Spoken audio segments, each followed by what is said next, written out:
Hi எல்லோரும் எப்படி இருக்கீங்க? சூப்பரான வெஜ் மோமோஸ் செய்யலாங்களா? முட்டைக்கோஸ், கேரட், கொடைமிளகா, கொஞ்சம் ஆனியன், மிளகாத்தூள், உப்பு, இஞ்சி பூண்டு பேஸ்ட் எல்லாமே போட்டு நல்லா வதக்கிக்கோங்க. அப்புறமே மோமோஸ் செய்கிறதுக்கு சப்பாத்தி மாவு மாதிரி நான் மைதா மாவு தான் யூஸ் பண்ணியிருக்கேன். நீங்கள் வேணால் கோதுமை மாவு யூஸ் பண்ணிக்கோங்க. நல்லா ரவுண்டாக பிசைஞ்சிட்டு அதுக்கப்புறமேட்டுக்கு ரவுண்டாக கட் பண்ணி இதுக்குள்ளே வந்து அந்த ஸ்டஃபிங்கை வச்சு ஒரு பக்கமாக மடிச்சிட்டு வந்திங்கன்னா அழகாக ஷேப் வரும். அதுக்கப்புறம் நல்லா ஸ்டீமரில் வேக வச்சுட்டு சூப்பராக நமக்கு வந்து மோமோஸ் ரெடி.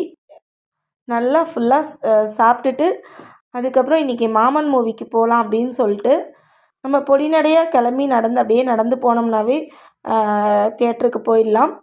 மூவி அவ்வளோ அழுகையாக இருந்தது. நம்ம தான் அழுகுறோமான்னு பார்த்தா பக்கத்தில் எல்லாருமே அழுதுட்டு இருந்தாங்க. அவ்வளோ சூப்பராக இருந்துச்சு. நாளைக்கு ஒரு ஷார்ட்ஸில் பார்க்கலாங்க.